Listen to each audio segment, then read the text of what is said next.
Yes, we are going to talk about it today. I know, I keep promising this video and it didn't happen. And before you all start on me, like, it's not the 8th day of Christmas, it is the day 8 for me, okay? Just relax and enjoy the show. Hi, my name is Roxana. This is Metamorphosis Rocks, and today we're going to talk about a Jennifer Lawrence interview. Now, before I take the statement and I pull it apart and I tell you what I think about it and whatnot, I want to make a couple of things very clear.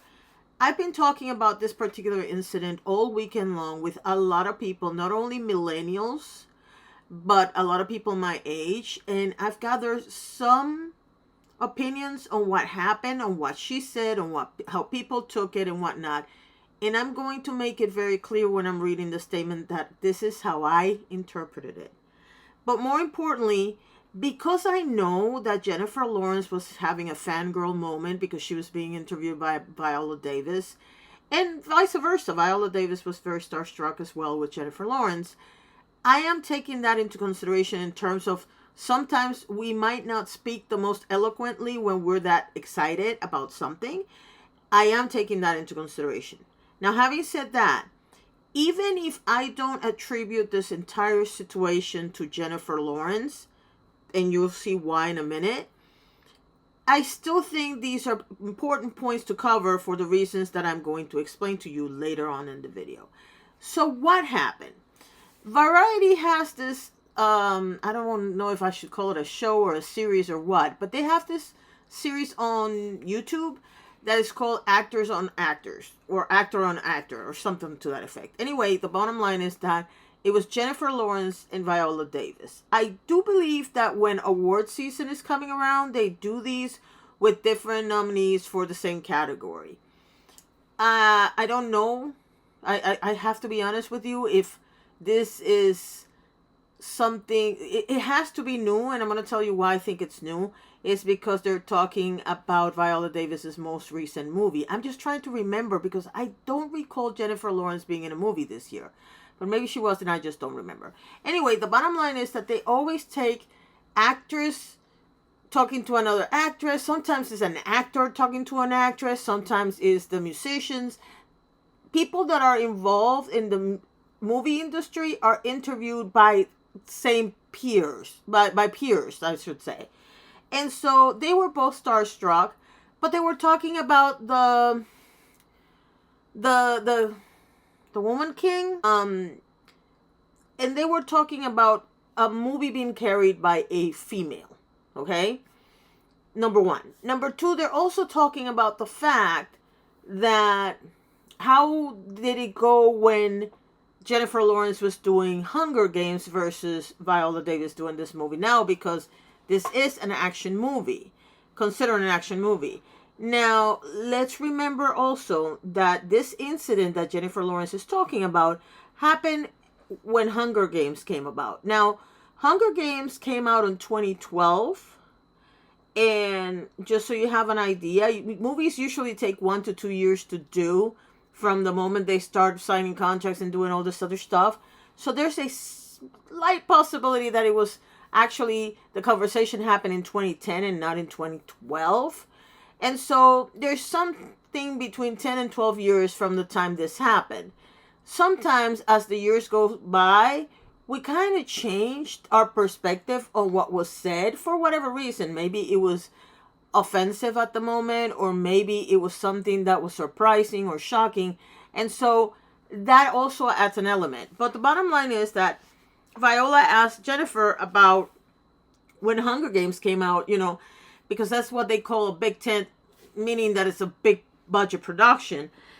And she says, and I quote, "I remember when I was doing Hunger Games, nobody had ever put a woman in the lead of an action movie because it wouldn't work. You can tell there is a stop on that sentence, which means that sentence is over.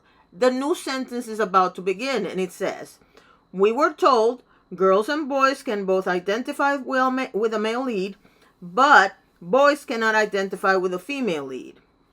And Viola answered, "Oh, absolutely. And they kept on talking. It's a really good conversation. And of course, I'm going to link it below because since I'm making reference to this conversation, I figured, and I'm not going to put the quote on the video, you can go ahead and watch the video. By the way, that part of the conversation is at 5 minutes and 1 second. So why am I bringing this up? It's irrelevant to me at this particular point in time based on the conversations I've had with my friends and family and millennials and others, that I don't care if Jennifer Lawrence said it or she thought it or somebody said it to her. Let's take one statement at a time, okay? She says when she was doing Hunger Games, nobody had ever put a woman in the lead of an action movie. Because she specifically mentioned action, I am going to refer first to action movies, then to other movies that were probably not carried by anybody but a woman, and then I'm going to move to other aspects of Hollywood where women were on the lead when they were told that they were not supposed to. And here's the thing. It's irrelevant if this is a belief of female actresses, if this is the belief of the studio houses, if this is just that they've done their research because, of course, they do focus groups and that's what the focus groups seem to tell them. The reality is that if I go back in time, and you're going to see some examples of this on the screen, the first action movie that I remember, and to be honest with you, this is a kid's movie, but there was a movie where there was a lot of action, and the action was all carried by the female lead, and the movie was from, I believe, 1929, and it was The Wizard of Oz. If we're not going to count The Wizard of Oz because we consider that a kid's movie, let's move to the 1960s and Barbarella, which was absolutely an action movie. That one was done by Jane Fonda. That was in the 60s. Move to the 80s, 90s, and keep in mind, I'm not going to give you a full Hollywood history. You can do your own research. I'm just giving you examples of the ones I remember. And again, I'm mentioning the ones where the woman was the lead first. I'm going to get to other people who were also action characters, who were also the female lead, just not necessarily the lead in the movie. But in the 80s or 90s, I want to say 90s because my daughter was already born by the time this came out, but there's a little movie from one of my favorite actresses ever, Angelina Jolie, and I believe the name of the movie is Tomb Raider, completely carried by the female lead. So exactly why is Jennifer Lawrence saying that nobody had ever put a woman in the lead of an action movie? Now, there's a possibility, and this is based on a conversation, on some other conversations I had, that she's referring to this new age of like Marvel Cinematic or book series type like Harry Potter and of course Hunger Games and other series. That might be true. The problem is that she didn't specify. And yes, I am aware that she went on to not so much apologize, but how do I say this? She went on to clarify what she meant. And to be honest with you, I read the article. She didn't really clarify anything. She just said that, she was nervous and she misspoke. Okay? She was not the first female lead. Now, going back to other movies where maybe that was the female lead was not the main character of the movie, I seem to recall Sarah Connor on Terminator. Especially the second one, which is because on the first one she was just a scared girl that met this guy, fell in love with him, and they were both trying to avoid this Terminator dude. But on the second movie, I'm sorry, Sarah Connor was a badass. And she carried that movie. It was not just the two Terminators going at it. She was absolutely excellent. Another movie where, and this one was in the 80s, where maybe the main character was not the female lead, but the female lead not only carried the movies, but she was also the star of them. It's one Sigourney Weaver in the Aliens series. I don't know if you've ever seen that movie, but in this particular movie, Sigourney Weaver had a perm, and she was wearing coveralls, those the kind that mechanics wear, And I can't tell you how many people I saw wearing those outfits because they wanted to be just like her. And that's where I'm going with this. When I was a kid, everybody wanted to be Sigourney Weaver. Ripley is the character's name. They didn't care that she was a girl. They just cared that she beat the alien. When Sarah Connor came out in the second movie, I don't know how many women started going to the gym because she had some guns on her. And by guns, I mean the arms. I mean, the workouts were ridiculous. When Angelina Jolie did Lara Croft, same tank top. Same style of tank top that Sarah Connor wore in her movies because, of course, Lara Croft has a very distinctive outfit. And again, the arms were the thing. I mean, the legs too, but the arms, the powerful arms were something because you have to remember women usually are fairly powerful in the legs, not as great in the arms. So we have to work out a little bit more for that. But the bottom line is that girls and guys wanted to be all these women. They didn't care. Because when you're talking about girls and boys, at that age, they don't have the ridiculous stereotypes or hang-ups that adults do. It's just not a thing. This particular thing, and it brings me to the second part of this conversation where she said, we were told girls and boys can both identify with a male lead, but boys cannot identify with a female lead. This part of the argument reminds me very much of the argument, and I'm sorry, but I have to bring it up, that black or African Americans, I should say, when you're talking about American audiences, Latinos, Asians, in other words, the marginalized communities, and white people will all identify with a white hero. But when it comes to Latino heroes and whatnot, white people will not identify with them. So let me get this straight. Wakanda should have never happened then, according to your logic. Aquaman should have never happened, according to your logic.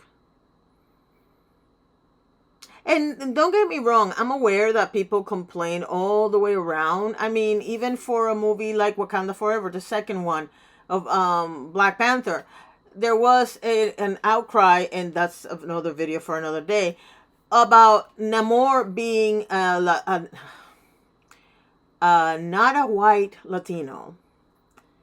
That's a you problem. That's not a... I don't even know where to go with this. But what I'm trying to tell you is this.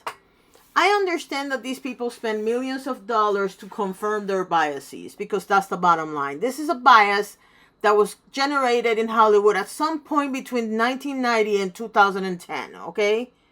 This didn't exist before. Were they male chauvinists at that time? Yes. Was there a lot of misogyny going on? Absolutely. But was there this idea that kids wouldn't like a movie because the hero was a girl? No. I'm going to give you another example where this is definitely not a lead in terms of the movie, but she was definitely the female lead for this movie, and that would be Princess Leia. All the boys wanted to hang out with Princess Leia, and all the girls wanted to be her. And I think that is the perspective that these people are missing. I don't care if it was Jennifer, if it was all other actresses. I don't care who's saying this. But the bottom line is that we're missing the opportunity. Both the production houses, the people putting the money, and the actors themselves. There is no reason why you cannot have a Latino lead. I seem to recall, and now I'm getting out of the action movie area and talking about general movies. I seem to recall one Jennifer Lopez making The Story of Selena, and that was a big hit in the movie theater. Selena was Latino, and so is Jennifer Lopez. We go from movies to TV. When I was growing up in the 70s and early 80s, you had Charlie's Angels. Everybody wanted to be Charlie's Angels. And I can tell you because I used to play with boys, and I actually had the action figure. Well, not the action figures. I had dolls that were Charlie's Angels. Now they're called action heroes, but in the case of these specific dolls, they were dolls. They just happened to look like the girls. And I will never forget it. I got all three of the originals. And every boy in my neighborhood wanted to play with me because they wanted to be one of the girls.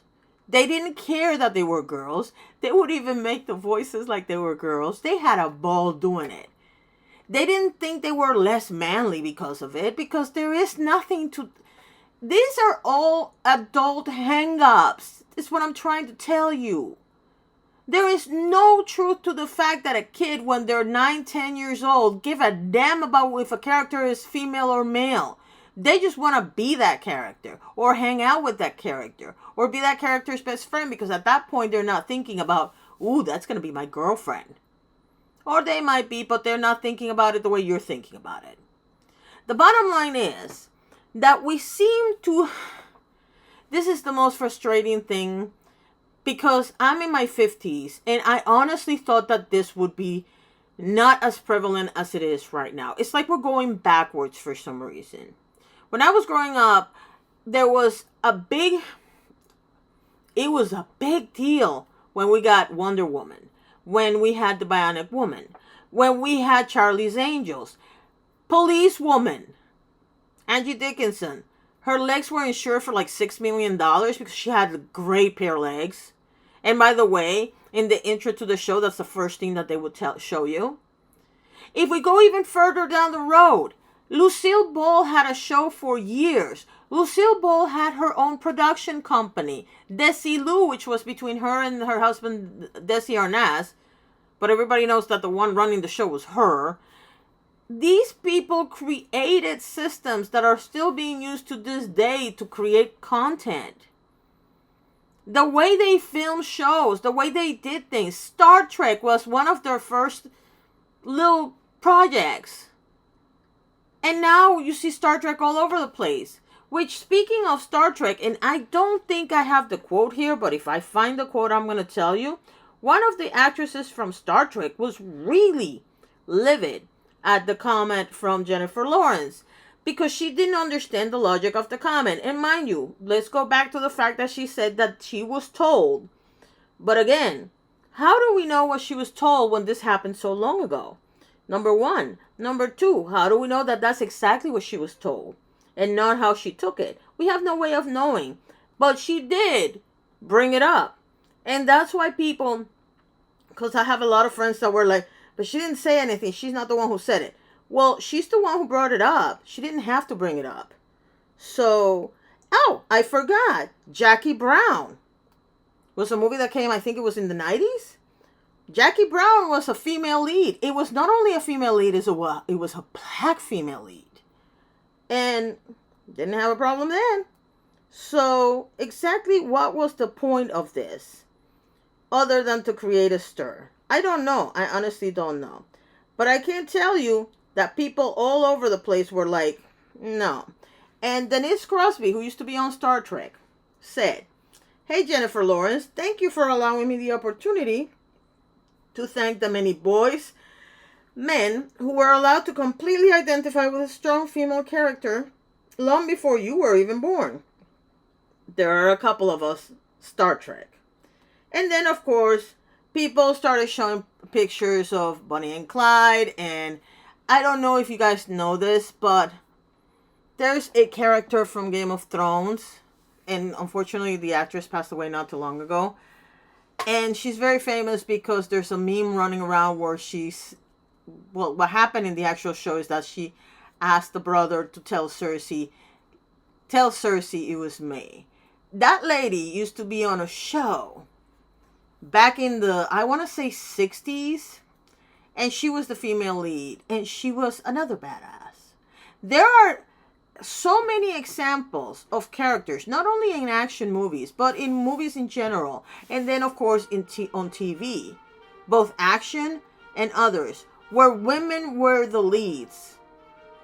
That is very frustrating for me to watch a young woman like Jennifer Lawrence, who, whether it was that she misspoke, that she didn't express herself properly because she was nervous, that she's recalling an incident, and this is her recollection of the incident. I really don't know why she decided to make that statement at that particular point. And one thing that my daughter brought up that I was kind of surprised by is that even some these shows are scripted, all of them, including this. So if this was scripted, this was a horrible idea. Or maybe not. Maybe we go back to this whole outrage thing where they will say the most outrageous things to get us talking, and then we will all be talking about the Variety interview.